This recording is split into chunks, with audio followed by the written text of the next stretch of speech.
So tonight, I was asked to talk about some recent developments in Turkey, but I said that recent developments won't make sense without the historical background. As a historian, I have to go back to history as much as I can. We're not going to go back to Adam and Eve, but we will start with the Ottomans at least. Because really, in order to understand what's going on in Turkey, we really need to understand that connection to the Ottoman Empire. Although in history there seems to be a break between the Ottomans and the Turkish Republic. That is the official part of the official history, that everything about the Ottomans is past and there was a totally new page opened with the Turkish Republic. Well, as historians, when we look back in history, we understand that there is much more to it. It is much more complicated than that. And indeed, more recent studies on Turkish history always start with a phrase like that. From the Ottomans to the Republic, economy. From the Ottomans to the Republic, diplomacy, or education. So in all sorts of fields, we start to explore more and more those roots of what is in Turkey today, going back to the Ottoman Empire, especially the last period of the Ottoman Empire, starting in as early as 1839. That is when really there was the first major Europeanization effort to modernize the Ottomans, to introduce major reforms, and even changing the dynamics of relationship between the state, the typical imperial relation where the Sultan is at the top and everyone else is the subjects, more in terms of more modern citizenship kind of equal status to everyone kind of relationship. And then we see the first attempt to establish a parliament and bring in a constitution as early as 1878, and then again in early 20th century, 1908, there was a constitutional period, as it is called, established at the end of Abdul Hamid's rule. I don't know what's going on with the computer.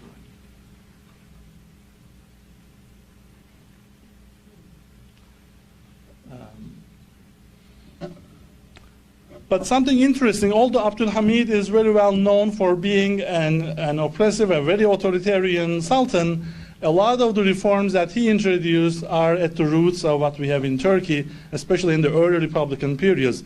A lot of educational reforms. New schools were opened, especially for the military, but those schools were the ones where officers like Mustafa Kemal Atatürk were raised. They were educated there by European professors from Germany, from France.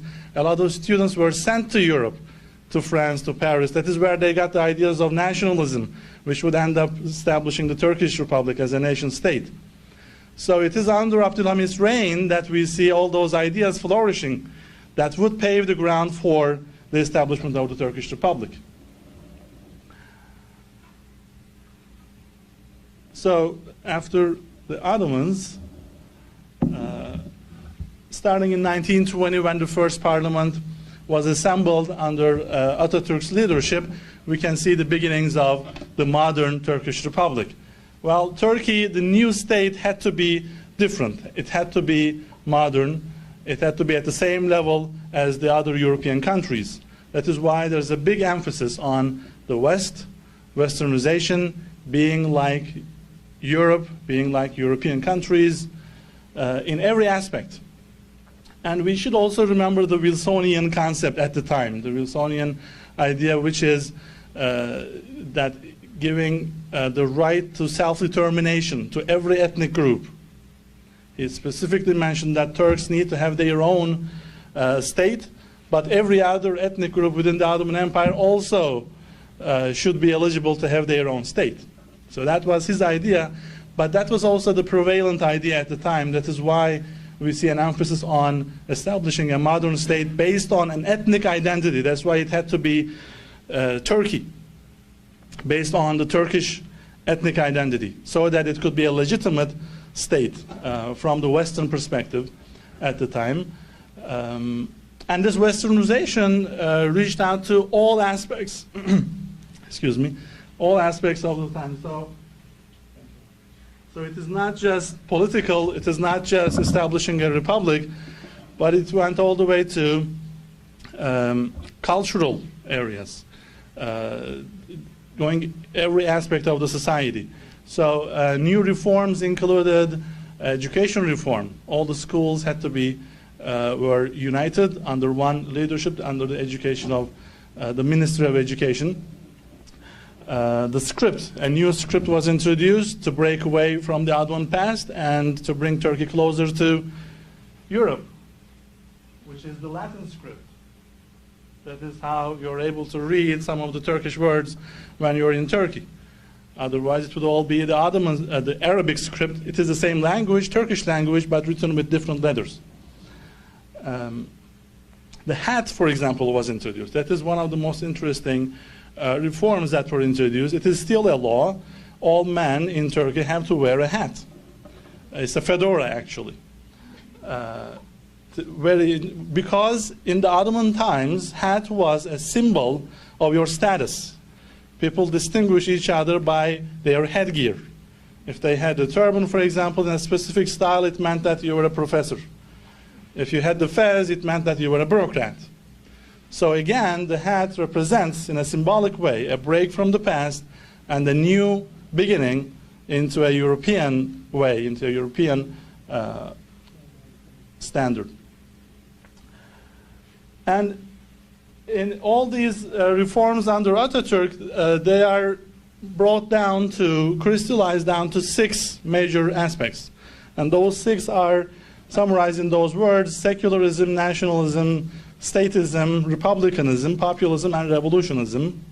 But among all these 6, we see that the first 2 actually became the most, how should we say, detrimental and influential in Turkey. Secularism and nationalism. Well, secularism meant, as we know, separation of state and church. But actually, there are different types of secularism.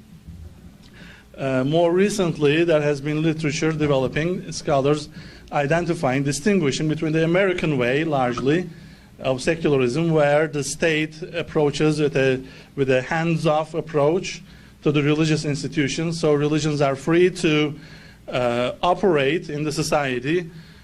People are free to display their religious choice, and the state does not interfere as long as religion does not overcome politics or go into politics.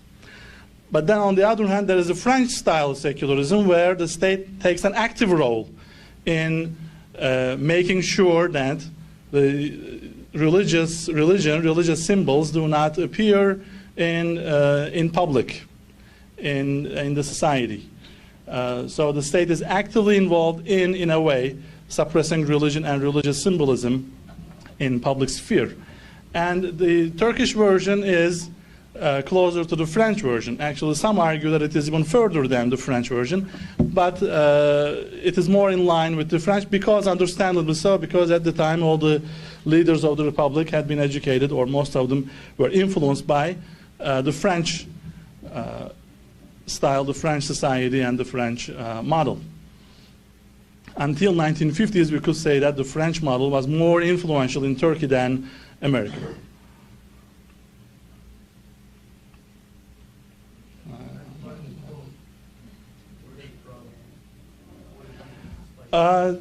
It is something that is attributed to the party that ruled, the single party that ruled until 1940s, late 1940s. There created, during that time period, a new elite formed. Those who were able to go to the schools, those who could attend and go beyond the primary school and go attend in the high schools, and then the very few universities. There were 2 or 3 universities for most of the decades until 80s. So those few individuals who could get the education, then they had access to all the positions in the state, they had access to businesses. So they emerged as the elite of the Republican period, we could say. And that elite then increasingly was detached from the larger public. And that is why the larger public was viewed as ignorant, They don't know. We make the choices for them. This is better for them. And that is in a way why we don't really see the multi-party system until 1946.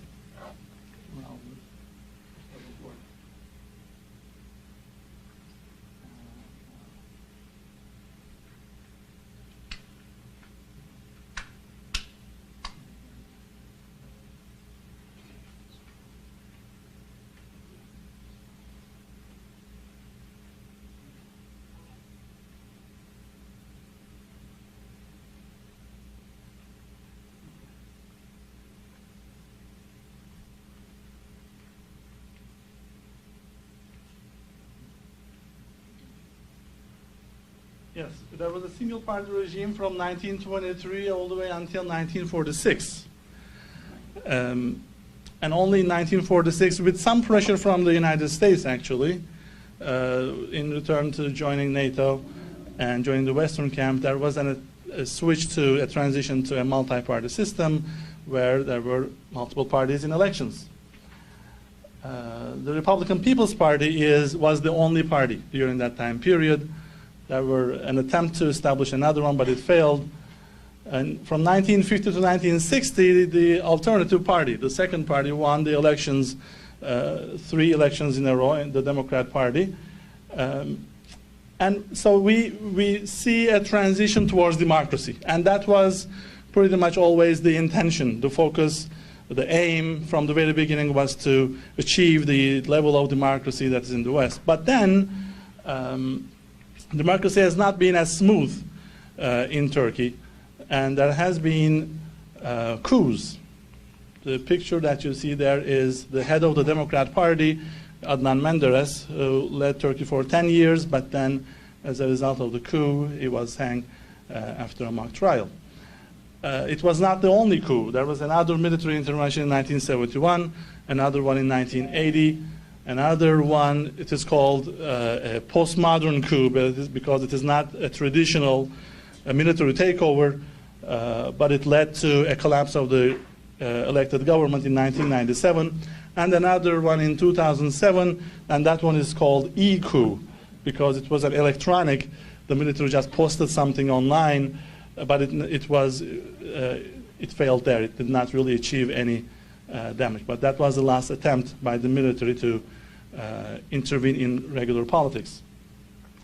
The military, although we see that the foreground during the coups, it was not really the only factor in bringing those coups. There are the elite-controlled institutions which helped those processes. The judiciary was important. The higher education, universities played an important role. The media played an active role in unison, inviting the generals to intervene in politics.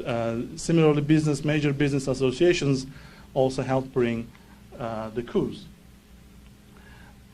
So does this mean that Turkey was stuck and was not going anywhere? No.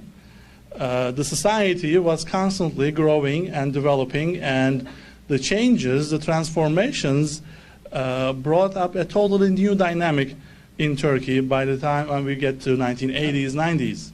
And the way I see it, at the root of that change lies urbanization. Urbanization brought the people from the villages to the cities. And this is the chart. You can't read the numbers there, but they are not really important. That's why I made it so small. What is important is just looking at these pie pieces. So what do you think the red symbolizes? Very good. And the blue? Very good. And what time period would you guess that is? It starts there, so it's a little bit early. Like if you can everything, so it goes back to 1950. Around 1950, it was about 75 to 80% actually rural, and about 20% in the cities. That also gives us an idea, and the population is much smaller too. That gives us an idea of how the elite, although it was small, it was able to control so much in the country. But over time, and very rapidly, sorry, I'm revealing all my secrets. Every decade, this percentage has changed. So by the time you get to 1990s, this is totally reversed. And today, it is completely reversed, about 20% in rural, living in rural Turkey, and about 80% living in the cities. It's a huge change, a profound transformation in Turkey as a result of very rapid urbanization. This is not unique. This is not unique to Turkey. It happened in other countries in America, maybe in the early 20th century, in other countries in different time periods with similar results. When people move at a sudden, rapid pace to the cities, you have, of course, it's not controlled, it is not government designed, so you have shanty towns, irregular, unstructured areas where people start living. And then there are new fields of opportunities that are born, actually, because more people need, kids need schools, so more schools, more teachers, more businesses, more stores, more groceries, more malls, more housing. Then people start making money and they want to move to better housing. So you still, in Istanbul, you see all those cranes and huge construction still going on. There is still a lot of people moving into Istanbul. And of course, it is not just this new people coming into the cities, but it also changes the very dynamic of the society in terms of a new middle class is born. Now, different people can afford more pricey things, more expensive things, and they can move to the new areas. In the past, where certain areas were just confined for the top elite, very rich people, today you see different kinds of people hanging around in those shopping malls, which are originally meant for the rich elite. The white Turks, that actually became a concept. White Turks, the old elite, now is being challenged by the black Turks who are coming from these villages, and now they're making money, the women driving Mercedes, and it is something unusual. And that is how religious symbols become more visible now.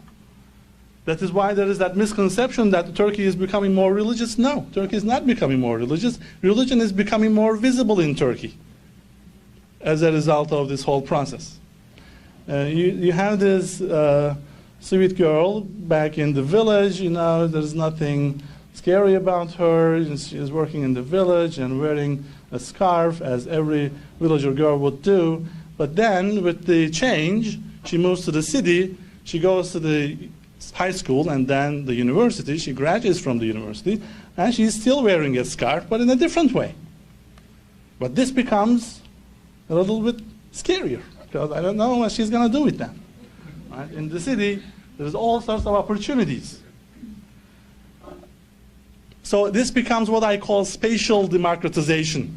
In the past, there was more of a spatial discrimination, separation, a strict separation between where people, in a way in America or in Canada too, maybe, I don't know, like the downtown areas are reserved more for the poor, people living in poverty who can't afford buying 2 cars so that they can move out of the city, who can't afford buying a suburban house, etc. They remain in the city center. And then it's called the plight of the white in the books. So after World War II, you have all these whites moving out to the suburbs, and it creates that separation, segregation in a way. It's not official, but socially, practically, it exists there. It is still there, actually, today. And in Turkey, we had a similar thing, and now it's being challenged with this transformation and the emergence of a new class, new middle class in the cities. So this is a change. And when we go over history, we always talk about changes and continuities. Some things change, but some things remain the same.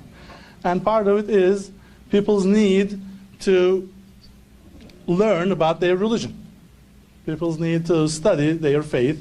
And this continued from the Ottoman times in terms of new communities. Religious communities were being born in the Republican Turkey, in modern Turkey, in a sort of modern way. In terms of almost like social movements. In the past, you had the Sufi lodges in the Ottoman Empire. They were very important. They had access to the people. People satisfied their religious needs by attending these Sufi lodges. But over time, they became backwards, or they were criticized for the backwardness of the Ottoman Empire. And in the early republic, with the reforms, they were shut down. So no more officially they couldn't exist. But unofficially, they were always there. They always remained, they always continued to function in the society, sometimes underground, sometimes openly, but they always were there for the people. You have the birth of new kind of religious groups and communities. As early as 1920s, you have Said Nursi, who was the predecessor, you could say, the guide for Fethullah Gülen. Said Nursi, he lived until 1960s. He's famous for the Epistles of Light that he wrote, large volumes of writing. And pretty much what he argued was that Muslims need to embrace modernity. They need to go through schooling, they need to go through education, they need to study the sciences. They should not be afraid of the sciences. They're not atheistic, they're not going to make you, communist, but you should embrace it. The sciences should bring you closer to God. The sciences can serve your religious purposes as well. So that brings up education. That brings an emphasis to education. And imagine all those people moving into the cities, and they hear about this even religious guidance that you should go to the school and not be afraid of schooling. Then all of those people are now attending, girls as well, boys and girls. And that is what, again, prepares the grounds for the later movement led by Fethullah Gülen, which is called today the Hizmet movement, or the service. Hizmet means service in Turkish, which emphasizes education and dialogue. As early as 1970s, he started building institutions of education, dorms for students, university preparatory courses, and then private schools, and then universities. And now there are hundreds of them, and over time they opened up across the border and into Central Asia and all over the world today. And it's always education, schooling, and together with it dialogue, emphasizing interfaith dialogue, as in this picture, meeting with the Pope was a major step in opening up to the world.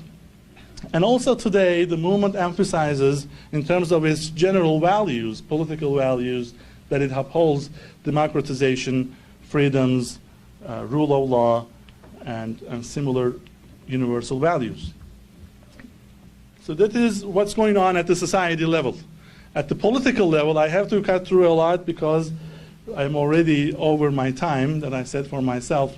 The rise of the AK Party is a major development for the last 10 years of Turkey. Justice and Development Party, led by Recep Tayyip Erdogan, he identified his party's ideology as conservative democracy, and it became increasingly popular, from 36% in 2002 to 42% in 2007 and 50% in 2011 in a multi-party system where there are 16 parties going into elections. This is a huge, unheard of track for the party. And why is it so popular? What is this? What's up with this guy that so many Turks vote for him? There are other factors as well, but for their credit, first of all, the economic change is so dramatic. There was a major economic crisis in 2001. I came to the United States in 2000, and when I was coming, everyone was telling me, don't come back, stay in the United States, Turkey is going bankrupt, you have to stay there. I said, I don't know, we'll see. And now, there are all sorts of opportunities in Turkey. They're calling me back, come back and start working here. And it's so hard to find jobs in America because of all the recession and everything. So the economic change is very dramatic. That is one thing that makes them so popular. There are all sorts of other numbers that indicate the success, but we don't need to go into that. And democratization is another function that they led in Turkey, especially in the first period. In the first 3, 4, 5 years of their governance, there's a major effort, major drive towards the European Union, joining European Union, making advancements, and they did take few serious steps on the way to becoming a European Union member. But then after around 2007, we see a slowdown and eventually a halt. In the last 2-3 years, there hasn't really been much on that front. But it is also all these reforms with European Union also affected democratization within Turkey, the military, the role of the military. In all sorts of ways, it was curtailed. The military was brought, the democratically elected government was brought higher in terms of importance than the military. Other institutions that we mentioned earlier that represented the old elite were now transformed and they became more open to the larger public. And in terms of their foreign policy as well, they made statements which were more nationalistic. They aroused the patriotic feelings in the people. They made them feel strong and influential, at least in the region. But more recently, we have been seeing some authoritarian tendencies in AK Party, and that is what really caused the events in Gezi Park protest last summer. Were some of you over there during the protest? Did you face any gas? I managed to get close and take a few pictures. Okay. You were not this close, right? No. Okay, that's good. We don't want you that close. Yes, from May to June 2013, which started out as a small group protesting against cutting off the trees in a park, it turned into a major wave of protests nationwide. It basically became, it wasn't about the park or trees anymore, it became an anti-government protest all across the country. Thousands joined these protests. And what made them bigger is actually the initial police brutality and government response in undermining the protests, not paying much attention and even making a mockery of them. But over time, very quickly, they understood that this was getting serious, and by taking a few steps, they were able to bring the protests down. And now they are not there anymore. It is through government reconciliation that the government agreed to take those construction projects to the court and then eventually to the people.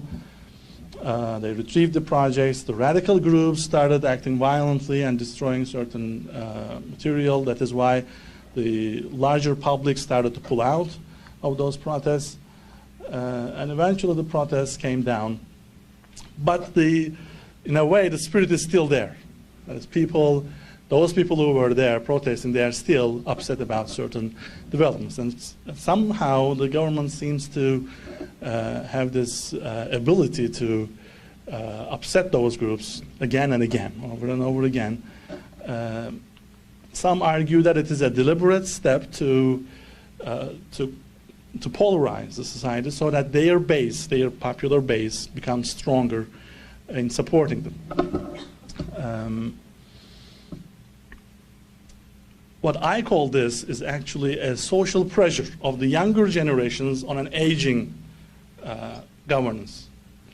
The people who are in government right now, they are at around in their 60s, late 50s, 60s. They are the generation of the 1960s, 70s latest. And they don't really connect well with the generation of the 1990s. And that is really the generation that went out during those Gezi Park protests. The younger generation who even voted for AK Party, they were out there protesting. And that shows that divide. The Prime Minister was saying, what is up with this Twitter? Who cares for Twitter? But while millions were organizing over Twitter and joining those protests. And today the government has realized that, and they are organizing themselves in Twitter and everything.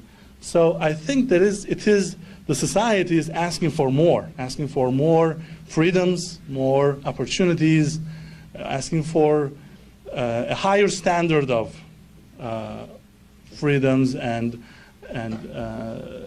more of a modern expectations now is raised by the society, by the younger generations, and the current government is having a hard time meeting those demands or even understanding them. There is also the final issue that I would like to discuss is this perceived conflict between the Hizmet and AK Party.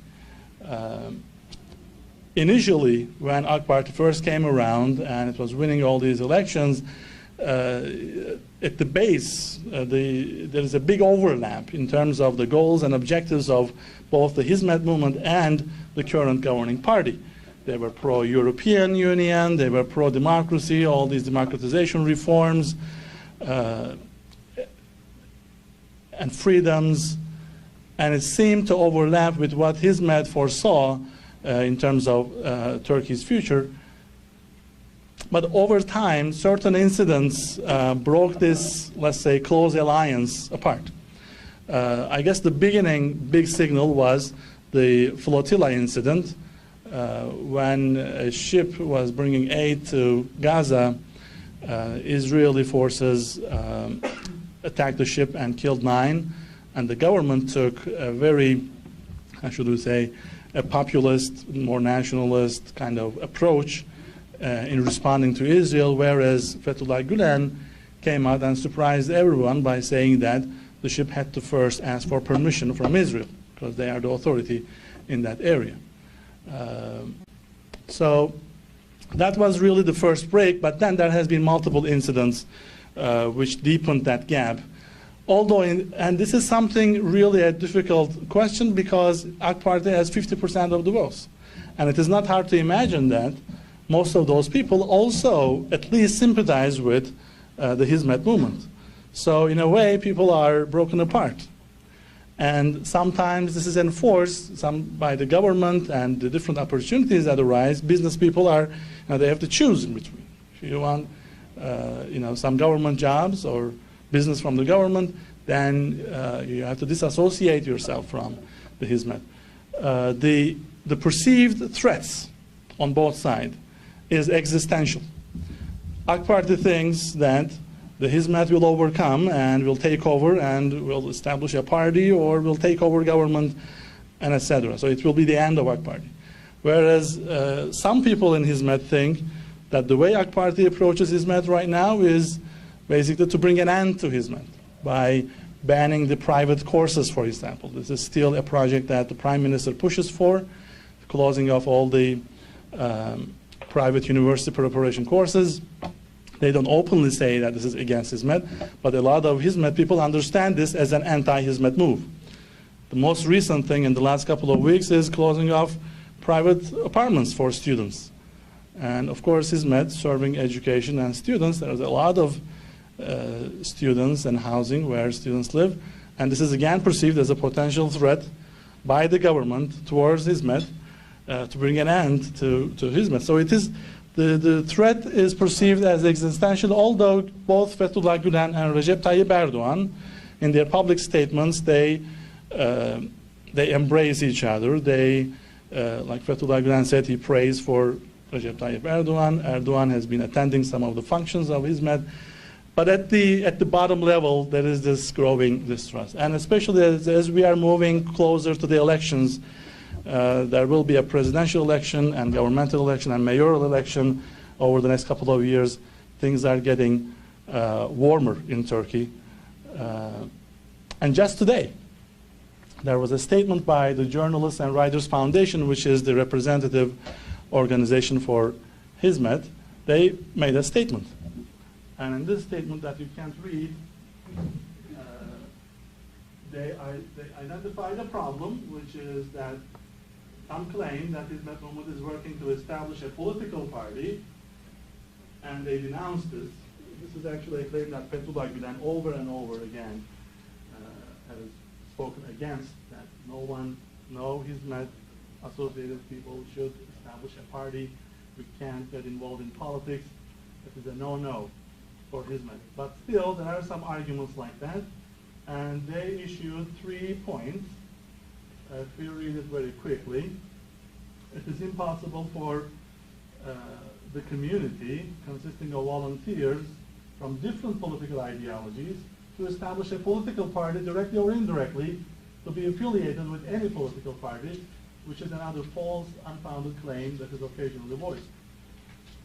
And here are some values that are supported by hizmet that are mentioned.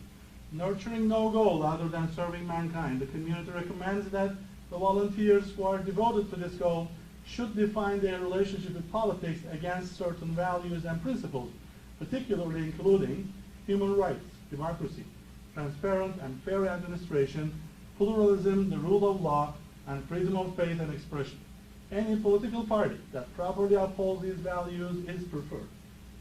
So if in the next elections, the People's Republican Party comes out and supports these values, hizmet will support candidates from that party as well. And lastly, they say, it is legitimate and beneficial for the country for anyone to engage in politics. So if someone from hizmet, as an individual, makes a personal decision to pursue a political career, basically we can't stop that.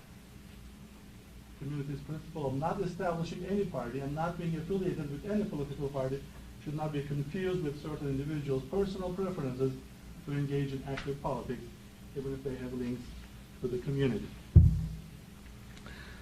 So, exciting times are waiting in Turkey in terms of political situation, but the society is growing and that transformation is moving forward. And no matter what happens at the political realm, I believe that in the medium run, in Turkey, good days are ahead. Thank you for listening.